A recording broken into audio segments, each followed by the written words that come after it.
A very good morning to you if you've just switched on. Stephen's not very well at the moment, and Pip has stepped into the fold, which is nice. Yeah, so you're watching Breakfast with Anne and Pip this morning. We're also joined now by journalist and commentator Nikki Hodgson and our showbiz reporter Stephanie Tetchy. Lovely to see you both. And there's a lot of other news around, isn't there? You know, there's politics going on, and there's Prince Harry's fight against the Mirror yesterday, but a lot of the newspapers tried to find lots of different things to talk about. Nikki, tell us about Hungary vetoing aid for Ukraine. Yeah, so Viktor Orban, who's basically a dictator and the PM of Hungary, has, vetoed, I think it's a 42 billion package of aid due to Ukraine via the EU. And Putin has come out in favour of this. He likes the fact that Orban has said no, and obviously that boosts his war effort. I mean, Orban is famously... He's actually elected Prime Minister. He is elected. He is elected, I've got to say that. But he's kind of a modern-style dictator. I mean, I don't think the elections are very easy or very fair. But, you know, he discriminates against anyone who's kind of not Christian. He's quite anti-Semitic, and, you know, Zelensky obviously is a Jew. There's lots of kind of different things going on about this. But very interestingly, he hasn't vetoed Ukraine's application to become a member of the EU. Oh, that's interesting. So that's quite... So he's obviously playing some kind of weird game there with thinking, let them be in the EU, but don't give them any money. And the state of this war at the moment is that Ukraine's counter-offensive has lost momentum. And that Russia are starting to... It's kind of starting to take control. Slipped under the radar due to what's been going between Israel and Hamas. Like, Zelensky's been saying, hello, there's still the war going on between Russia and Ukraine, and I think a lot of people have just taken their eyes off the ball, which has given Russia more power, I think. And also a suggestion that Zelensky could be losing support in his own country as well, and Vladimir Klitschko seems to be rising up about that. Well, he, from the beginning of this war, he's been like a strong candidate, you know, to kind of lead Ukraine. So with Zelensky, I think he needs more allies. Well, he has been urging all world leaders not to forget and asking them for aid. I think we've got a clip of how he's gone about doing that, videoing messages to world leaders. Well, I thought we had a clip, but we haven't. Never mind. No, don't worry, you can imagine it. Right, Stephanie, Prince Harry. Oof. A great day for truth. Yeah, he says he's feeling like he's been vindicated, feeling like it's been affirming for him. As we know, Prince Harry's been on this crusade against the media. To be honest, I think it goes deeper than this phone hacking. I think he's always blamed the media for the cause of his mother's death. So I think for him, it is about getting revenge. And he's had this judge who's ruled that 15 of the 33 articles he complains about were unlawful. The information that how it was gathered through unlawful means. Obviously, Piers Morgan's come out and said he knew nothing about the phone hacking. He was, however, the editor of the Mirror at the time, so I don't know how that happened. But Prince Harry was seeking millions, and he was only rewarded £140,000. So there is questions now: is there going to be criminal proceedings that are going to follow? Which I think Prince Harry will want, but it's much harder to prove. You're going to need that evidence in a court. See, that's what I feel. I don't know what you think, Nikki. That's what I feel is so unfair about this whole thing. That the onus is on you, Prince Harry in this case, to prove he was hacked. How can you prove something that was done secretly against you? Yeah, absolutely. And that you couldn't even have been aware of at the time? Absolutely. I mean, it's just so damning, isn't it? Because we had the Leveson inquiry that was meant to tackle all the phone hacking previously, and it feels like nothing's really changed. No. I mean, I imagine it still goes on now, actually. I'll be really honest. Some of the hacking was going on during the Leveson inquiry. Yes, which is... That's what this judge found. Yeah, it's just absolutely bonkers. And, you know, I do feel sorry for Prince Harry in this regard, because his whole life has been lived, you know, under a lens, from being a very little boy, you know. He's never had, like, peace and quiet, really. And so you kind of can't blame him for moving to Sausalito. Well, it's a very nice place to live, by the way, as well.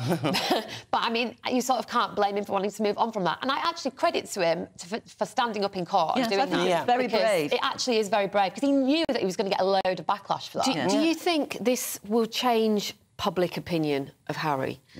Because, you know, it still doesn't take away from the fact that he has trashed his own family very publicly. Yeah. I mean, I don't know necessarily. I mean, I think the kind of thorn in his side is Meghan, really, because people really have a distaste for her and how she goes about things. I mean, I think Harry could come back into the fold. I think the British people would welcome him back, but I think he'd have to be divorced, probably. I think he's done too much damage. I think it's gone too far with Harry and his kind of attacks against his own family and him and Meghan. I think it's like he's left a bitter taste in the public's mouth, and I just think... Piers Morgan obviously wasn't going to say, terribly sorry I hacked you or anything like that. So he came out yesterday and he just tried to turn it... Yes, the whole court case was about whether or not appalling, behaviour was used by the press, particularly unlawful behaviour. And that was proven. And you can't get away from that. But Piers Morgan chose to just sort of make it about Harry and the bad way he treated his own family. This is what Piers Morgan had to say about the whole thing. The judgment finds there is just one article relating to the Prince, published in the Daily Mirror during my entire 9-year tenure as editor, that he thinks may have involved some unlawful information gathering. To be clear, I had then, and still have, zero knowledge of how that particular story was gathered. All his other claims against the Daily Mirror, under my editorship, were rejected. With regard to the judge's other references to me in his judgment, I also want to reiterate, as I've consistently said for many years now, I've never hacked a phone or told anybody else to hack a phone. And nobody has produced any actual evidence to prove that I did. Yeah, well, you can believe that if you want to, I suppose. I mean, one interesting point about this as well, though, is that he was never called to give evidence from either side. Yeah. He's probably quite annoyed about that, because he probably would have liked to sting. I think he would have done. And I mean, what you saw there is a typical Piers response. You didn't expect him to be a shrinking violet about all this. But he's also kind of laying down the gauntlet, because if I knew that he did hack something or knew about hacking, well, I'd leak it to the press now. I mean, I don't. But if anyone's out there and can, it'd be quite fun to see. But I do think Harry, in a way, he has changed the media landscape. As you guys know, I work for newspapers now, and he has so many cases coming against the Sun, the Mail, and now journalists are under pressure to prove, how did you get that story? Who are your sources? So, if anything, Harry is changing the media landscape. And that's why yesterday was so important. Because, frankly, no matter how much Mirror said it was nothing to do with hacking, we've never hacked, the judge found they had. And that's the most important thing, and really, the amount of money they've had to pay, over £100 million. They've had to get rid of 450 journalists, which they're trying to say is down to circulation, but it's because they're paying for court cases like this. So Harry is getting his wish, and he is destroying the media, especially newspapers. Well, he's destroying bad practices within the newspapers. I hope he isn't destroying the newspapers. Right, let's move on to the UK considering a crackdown on under-16s using social media. Can this ever be actually done? No, this is just one of those silly stories, but, it's like a policy the Tories are putting out before election season to try and win the votes of parents. They want to ban under-16s using things like TikTok and Instagram. There's no way they can do it. Children can always find a way around this. You simply just have to put a date of birth in most of these. They don't verify you with an ID card or something, because children don't have those. So, it's just one of those... I mean, there are so many problems with young people on social media. We've had some terrible deaths of children that have used it. There are children with eating disorders that are being propelled to be very, very poorly indeed. There was Molly Russell, if you remember, she took her own life at 14. And it's just like, we have to do something. But what we have to do is actually to get the companies to take responsibility. The social media companies have to do something. It can't come from government. It won't work this way around. I think it should be the parents, though. I think parents have much more power to say, actually, I've seen with my friends, like, on a weekend, they'll give their children maybe 2-3 hours on social media, and after that, you have to read your books, you have to clean the house. So it's not actually up to the social media organisations. Parents need to lay down the law and say, stop scrolling. You can also block the apps. I wonder how many parents or families will sit down on Christmas Day to lunch, and the kids will have their phones on the table. They cannot help but check it. And I was with a friend once, and we were all sitting at dinner, and she just sat there and she said, can we not sit for an hour and a half and talk to each other without looking at our screens? I agree. Especially on Christmas Day. Oh, honestly. But it will be happening. It will. It's affecting their communication skills, like their interaction skills. All I constantly see when I'm on a train is people just constantly like that. And I'm like, your neck, you're going to grow up with a limp neck. Before we run out of time, can we just sort of pay tribute, I guess, to the very sad news, because the coroner's report has now come out about the Friends star, Matthew Perry, and the way he died. It did feel like we had lost a friend at the end of October when Matthew Perry was found unresponsive in his pool. There was a lot of questions on how he died.